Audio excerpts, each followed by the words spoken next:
সিংহ রাশির বন্ধুদের বলছি, আপনারা কেমন আছেন? আজ আমি আপনাদের সামনে কোনো রূপকথার গল্প শোনাবো না। আমার দীর্ঘ 28 বছরের এক্সপিরিয়েন্স এবং শুধু পশ্চিমবঙ্গ বা ভারতবর্ষ নয়, সারা পৃথিবী জুড়ে যে 1.5 লক্ষের ওপর স্যাটিসফাইড ক্লায়েন্ট, তাদের খুব কাছ থেকে দেখে আমি যে সত্য উপলব্ধি করেছি সেই সত্য আপনাদের সামনে তুলে ধরব। দেখুন, সিংহ রাশি মানেই হলো বনের রাজা, অর্থাৎ রাশি চক্রের অধিপতি। কিন্তু 2026 সালের এপ্রিল মাস আপনাদের জন্য এক অগ্নি পরীক্ষার মাস। এই মাসে আকাশের গ্রহরা যে চাল চালছে তা আপনাকেও কিন্তু সিংহাসনেও বসাতে পারে, আবার পায়ের নিচের থেকে মাটিটাকেও কিন্তু সরিয়ে নিতে পারে।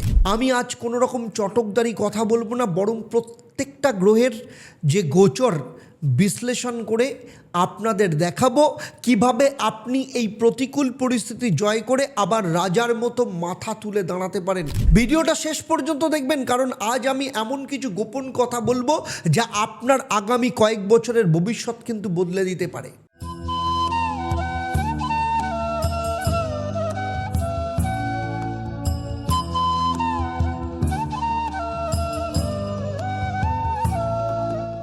ওম হরি ব্রহ্ম।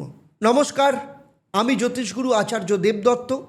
আজ আমি সিংহ রাশির জাতক জাতিকাদের জন্য শুধু এপ্রিল 2026-এর রাশিফল আলোচনা করব না, সেক্টর ধরে ধরে আলোচনা করব, ডেট ধরে ধরে আলোচনা করব। সেই সাথে আপনারা জানতে পারবেন আপনাদের জন্য লাকি কালার কি হবে, কি মহা মন্ত্র আপনারা প্রত্যেক দিন পাঠ করবেন, কি মহা উপায় আপনারা পালন করবেন, আর বাস্তুক্ষেত্রে আপনাদের মহা উপায় বা কী হবে, এই সমস্ত কিছু আলোচনা করব। তবে আমার এই আলোচনা আপনার জন্মরাশি বা লগ্ন এবং এপ্রিলে যে গ্রহদের গোচর তার উপর কিন্তু ভিত্তি করে, কারণ আপনার ব্যক্তিগত জন্মচক অন্য সিংহ রাশির জাতক জাতিকাদের থেকে আলাদা। সেখানে নবগ্রহের অবস্থান, আপনার মহাদশা, অন্তর্দশা, প্রত্যন্তর্দশা, আপনার হাত এবং আপনার বাস্তু, এই সমস্ত কিছুর কম্বিনেশনের ওপর নির্ভর করে আপনি কতটা ফল পাবেন কিংবা কতটা ফল পাবেন না।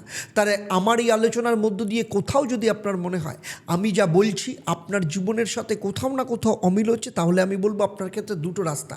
হয় আপনি কাউকে দিয়ে আপনার জন্মছক বা বাস্তুটাকে বিচার করিয়ে নিন কিংবা হাতটাকে বিচার করিয়ে নিন, এবং সেখান থেকে আপনি জানতে পারবেন কি সমস্যা রয়েছে এবং সেই অনুযায়ী প্রতিকার প্রতিবিধান করিয়ে নিন। অথবা চলে আসুন শনিবার 6:30, সেখানে সরাসরি আপনারা লাইভ ফোন ইন অনুষ্ঠানে জানতে পারেন আপনাদের জন্মছক, আপনার হাত বা বাস্তুতে কোথায় কি সমস্যা আছে এবং সেখান থেকে বেরোনোর রাস্তাই বাকি। দেখুন, এপ্রিল 2026 সিংহ রাশির এক সন্ধিক্ষণ বলতে পারেন। আপনার রাশির অধিপতি গ্রহ কে? রবি। এই মাসে তার সবথেকে শক্তিশালী জায়গায় অর্থাৎ মেষ রাশিতে তুঙ্গস্থ হতে চলেছে, কিন্তু মুদ্রার উল্টো পিঠও আছে। আপনার অষ্টম ঘরে কে বসে আছে? কর্মফলদাতা শনিদেব। আর সেখানে 2রা এপ্রিল প্রবেশ করবে কে? সেনাপতি মঙ্গল। অষ্টম ঘরে শনি আর মঙ্গলের এই দহন যোগ, বীজ যোগ আপনার জীবনের বড় কোনো ঝড় নিয়ে আসতে পারে। তবে ঘাবড়াবেন না, কারণ একাদশ স্থানে কে বসে আছে? দেবগুরু বৃহস্পতি। আপনার সব বিপদ থেকে রক্ষা করবার জন্য ঢাল হয়ে দাঁড়িয়ে আছেন। এই মাসটা লজিক আর সাহসের লড়াই। আজ আমি প্রতিটি বিভাগ ধরে ধরে বিশ্লেষণ করব কেন এপ্রিল মাস আপনার জীবনের শ্রেষ্ঠ সুযোগ হতে পারে। প্রথমেই আসবো চাকরি এবং কেরিয়ার নিয়ে। যারা চাকরি করছেন তাদের জন্য 2রা এপ্রিল থেকে 14ই এপ্রিল এই সময়টা কিন্তু খুব ধীর স্থিরভাবে চলার সময়। অষ্টম ঘরে শনি আর মঙ্গলের এই যোগ আপনার অফিসের কাজের চাপ হঠাৎ বেড়ে যেতে পারে, অর্থাৎ আপনার বিরুদ্ধে কোনো গোপন ষড়যন্ত্র হতে পারে। আপনার মনে হতে পারে যে আপনি যোগ্য সম্মান পাচ্ছেন না, কিন্তু মনে রাখবেন 14ই এপ্রিলের পর রবি যখন নবম ঘরে আসবে, মেষ রাশিতে তুঙ্গস্থ হবে, তখন আপনার ভাগ্যের দরজা খুলে যাবে। 19শে এপ্রিল শুক্র যখন 10ম ঘরে নিজের ঘরে আসবে, তখন কিন্তু কর্মক্ষেত্রে আপনার মান সম্মান প্রতিপত্তি আকাশচুম্বী হবে। যারা প্রমোশনের অপেক্ষা করছেন তাদের জন্য মাসের শেষ সপ্তাহ সুখবর পেতে পারেন। সিংহ রাশির তেজ বজায় রাখুন, কিন্তু অহংকার যেন আপনার পতনের কারণ না হয়। ব্যবসার ক্ষেত্রে যারা ব্যবসায়ী তাদের ক্ষেত্রে বলবো এপ্রিল মাসটা হলো এক বড় বাজিমাত করার মাস। একাদশ ঘরে বৃহস্পতি মানে আয়ের নতুন পথ খুলে যাওয়া। যারা লোহার ব্যবসা, রিয়েল এস্টেট বা তেলের ব্যবসার সাথে যুক্ত তাদের জন্য 2রা এপ্রিলের পর কিছু সাবধানতা প্রয়োজন, কারণ অষ্টমস্ত যে শনি মঙ্গল হঠাৎ করে কোনো বড় ক্ষতি বা আইনি ঝামেলা তৈরি করতে পারে। তবে 14ই এপ্রিলের পর সরকারি কোনো কাজের টেন্ডার বা বড় কোনো ডিল আপনার হাতে আসার সম্ভাবনা রয়েছে। 19 এপ্রিল শুক্র যখন দশম ঘরে বৃষ রাশিতে যাবে তখন কিন্তু আপনার ব্যবসায়িক যোগাযোগ বাড়বে। যারা লিকুইড বা প্রসাধনিক ব্যবসার সাথে যুক্ত রয়েছেন তাদের ক্ষেত্রে এই মাসের শেষ 15 দিন কিন্তু অত্যন্ত লাভজনক অবস্থা। এবারে আসবো আর্থিক অবস্থা নিয়ে। দেখুন, আর্থিক অবস্থা নিয়ে আপনাদের আমি একটু সচেতন করতে চাই। বৃহস্পতি একাদশ স্থানে থাকা মানে টাকা আসবে ঠিকই, কিন্তু অষ্টমস্ত শনি মঙ্গল আপনার জমানো টাকায় হাত দেওয়ার চেষ্টা করবে। হঠাৎ কোনো পুরনো ঋণ শোধ করা বা হঠাৎ কোনো বড় খরচ জন্য আপনাকে মানসিকভাবে প্রস্তুত থাকতে হবে। লজিক দিয়ে ভাবুন, এই মাসে কোনো ফাটকা ব্যবসায় বা হঠাৎ কারোর কথা শুনে শেয়ার বাজারে টাকা কিন্তু লাগাবেন না। 11 এপ্রিলের পর বুধ যখন অষ্টম ঘরে যাবে তখন শেয়ার বাজার বা আর্থিক লেনদেনে কোনো বড় ভুল হতে পারে। সঞ্চয়ের দিকে মন দিন, কারণ মাসের শুরুতে পকেট গরম থাকলেও মাসের শেষে গিয়ে আপনাকে হিমশিম খেতে হতে পারে। শিক্ষা এবং ছাত্রছাত্রীদের জন্য বলছি, আমার বিশ্লেষণ হলো অত্যন্ত ইতিবাচক। একাদশ ঘরে বৃহস্পতি আপনাকে জ্ঞান বৃদ্ধি করবে। নবম ঘরে রবি তুঙ্গস্থ অবস্থান, যারা শিক্ষার ক্ষেত্রে চেষ্টা করছেন, যারা বিদেশে বা বিশ্ববিদ্যালয়ে ভর্তির জন্য স্বপ্ন দেখছেন তাদের জন্য রাজযোগ তৈরি করছে। তবে 11 এপ্রিল বুধের পরিবর্তন ছাত্রছাত্রীদের মনকে কিছুটা বিক্ষিপ্ত করতে পারে। আপনারা লজিক দিয়ে পড়াশোনা করুন। কেতু আপনার লগ্নে থাকার জন্য মাঝে মাঝে একাকিত্ব বোধ হতে পারে, তবে মনে হতে পারে যে আপনি সব ভুলে যাচ্ছেন, কিন্তু ভয় পাবেন না, এটা কিন্তু মনের ভ্রম। প্রতিদিন সকালে কিছুক্ষণ পড়াশোনা করলে অভাবনীয় সাফল্য পাওয়া যাবে। এবারে আসবো সব থেকে বড় সেক্টর, বড় সম্পদ, স্বাস্থ্যের ব্যাপারে। আমি আপনাদের হৃদয় দিয়ে অনুরোধ করব সব থেকে বেশি সচেতন হতে। অষ্টম ঘর হলো সংকটের ঘর, সেখানে শনি মঙ্গলের অবস্থান মোটেই শুভ নয়। রাস্তাঘাটে চলাফেরা করবার সময় সাবধানে থাকুন। আগুন এবং বিদ্যুৎ থেকে একটু দূরে থাকুন। সিংহ রাশির জাতক জাতিকাদের মধ্যে যাদের উচ্চ রক্তচাপ বা হার্টের সমস্যায় ভুগছেন তারা 14 এপ্রিলের পর বেশি সচেতন হবেন। রাগের মাথায় কোনো সিদ্ধান্ত নেবেন না, কারণ ক্রোধ আপনার শরীরের সবথেকে বড় শত্রু হবে। প্রতিদিন নিয়ম করে প্রাণায়াম করুন, প্রচুর জল খান, শরীরের সংকেতকে অবহেলা করবেন না। এবারে আসবো লাভ লাইফের ব্যাপারে। প্রেম এবং ভালোবাসার জীবনে এই মাসটা অদ্ভুত মায়ার খেলা। সপ্তম ঘরে রাহু মানে হচ্ছে আপনার জীবনসঙ্গী বা প্রেমিকার সাথে বা প্রেমিকের সাথে ভুল বোঝাবুঝি। আপনারা হয়তো একে অপরকে ভালোবাসেন, কিন্তু বাইরের কোনো মানুষের হস্তক্ষেপে আপনাদের সম্পর্কে ফাটল ধরতে পারে। 19 এপ্রিলের পর শুক্রের অবস্থানে পরিবর্তনে প্রেমের ক্ষেত্রে স্থিতিশীলতা আসবে, তবে মনে রাখবেন সম্পর্কের ক্ষেত্রে স্পষ্ট কথা বলা দরকার, কিন্তু তা যেন নিষ্ঠুর না হয়। যারা নতুন প্রেমে পড়তে চাইছেন তাদের মাসের জন্য এই মাসের শেষ সপ্তাহটা অত্যন্ত ভালো। এবারে আসবো বিবাহ এবং দাম্পত্য জীবনের জন্য। দাম্পত্য জীবন এবং সন্তান পরিকল্পনার জন্য এই মাসটা একটু সেন্সিটিভ, স্পর্শকাতর। সপ্তম ঘরে রাহুর অবস্থান স্বামী স্ত্রীর মধ্যে ইগোর লড়াই তৈরি করতে পারে।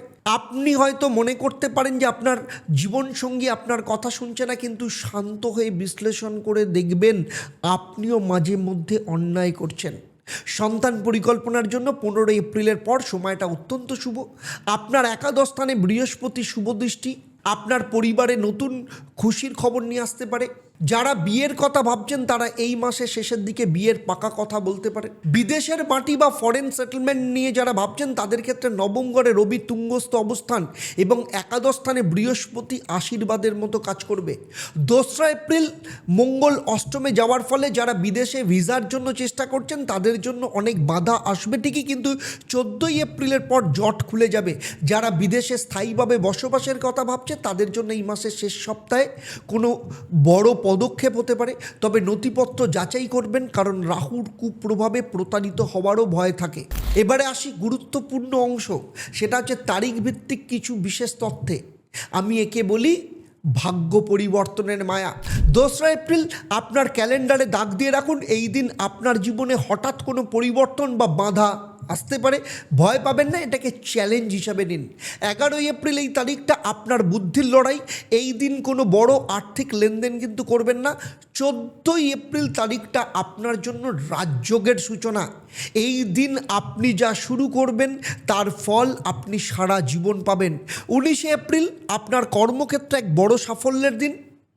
আপনার প্রতিভার স্বীকৃতি এই সময় মিলতে পারে।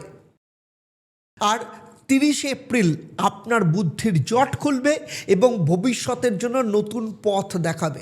সিংহ রাশির জন্য এই মাসে শুভ রং হচ্ছে সোনালি, লাল এবং কমলা।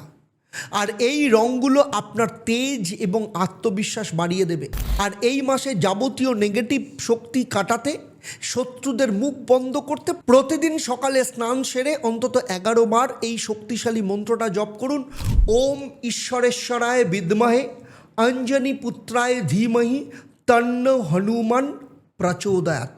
বজরংবলীর এই গায়ত্রী মন্ত্রের আশীর্বাদ আপনার বুদ্ধিকে স্থির রাখবে, সাহস যোগাবে। এটা না করা মানে বর্ম ছাড়া প্রতিকূল পরিস্থিতিতে লড়াই করা। এছাড়া আমি আপনাদের মহা উপায় হিসাবে বলবো, এই মাসে তামার একটা পাত আপনার সাথে রাখতে পারেন। প্রতিদিন সকালবেলা তামা বা পেতলের কোনো পাত্রে জল খেয়ে শুরু করুন দিনটা। এছাড়া অভাবী মানুষকে রবিবার দিন গুড় এবং গম দান করুন আপনার সাধ্যমতো। এটা রবির অশুভ প্রভাব কাটিয়ে তুঙ্গস্থ রবির শুভ প্রভাব আপনাকে দেবে। আর মহা উপায় বাস্তুক্ষেত্র হিসাবে পূর্ব দিক একদম পরিষ্কার রাখুন, সেখানে কোনো রকম ভারী জিনিস বা লোহার জিনিস তো রাখবেনই না। প্রতিদিন সকালবেলা বাড়ির পূর্ব দিকে দাঁড়িয়ে সূর্যদেবকে প্রণাম করুন। আপনার বাড়ির প্রধান দরজার সামনে একটা স্বাস্তিক চিহ্ন লাল চন্দন দিয়ে এঁকে রাখুন। এতে নেগেটিভ শক্তি আপনার বাড়ির বাইরে থাকবে। আমার সিংহ রাশির প্রিয় বন্ধুদের বলছি, আপনারা হলেন রাজা। রাজা কখনো পরিস্থিতির কাছে মাথা নত করে না, বরং পরিস্থিতিকে নিজের নিয়ন্ত্রণে নিয়ে আসতে জানে। আমি আমার 28 বছরের এক্সপিরিয়েন্সে দেখেছি কিভাবে মানুষ সঠিক দিশা ফেলে একদম ছাই থেকে ফিনিক্স পাখির মতো ডানা মেলে উড়ে যায়। আর আপনার যদি মনে হয় আপনি বিভ্রান্ত, আপনার ব্যক্তিগত জন্মচকে কোনো বড় জটিলতা রয়েছে, তাহলে বলবো নিচের নাম্বারে ফোন করে আপনি সরাসরি আমার চেম্বার কিংবা অনলাইনে আমার সাথে পার্সোনাল কনসালটেন্সির জন্য বুক করতে পারেন। মনে রাখবেন, সঠিক সময়ে সঠিক পদক্ষেপই সাফল্যের চাবিকাঠি। আর সেই সাথে এখনই গভীর সংকল্প নিয়ে কমেন্টে জয় বজরংবলী লিখে নিজের উপস্থিতি জানান। আমি নিজে আপনার সাফল্যের জন্য প্রার্থনা করব, আপনার নামে সংকল্প করব। আর এই ভিডিওটা যদি আপনার ভালো লাগে তাহলে সেই সব সিংহ রাশির বন্ধুদের শেয়ার করুন, যাকে সবাই দমিয়ে রাখার চেষ্টা করছে। তাহলে আজকের মতো বিদায় নিচ্ছি। আবার দেখা হবে আপনাদের সাথে পরবর্তী পর্ব কন্যা রাশির জাতক জাতিকাদের নিয়ে। আপনাদের পরিবারের সাথে ভালো থাকুন, সুখে থাকুন, শান্তিতে থাকুন, সুস্থ থাকুন এবং নিয়মিত দেখতে থাকুন astronomer Acharya Debdutta live phone in অনুষ্ঠান প্রত্যেক শনিবার 6:30 থেকে। আর চলুন একসাথে সবাই মিলে বলি ওম একাং ব্রহ্ম প্রেমং পরমম। অর্থাৎ ব্রহ্ম তো একই, কিন্তু তাকে পাওয়ার রাস্তা হরির পথ ধরে, প্রেমের পথ ধরে। নমস্কার, ভালো থাকবেন।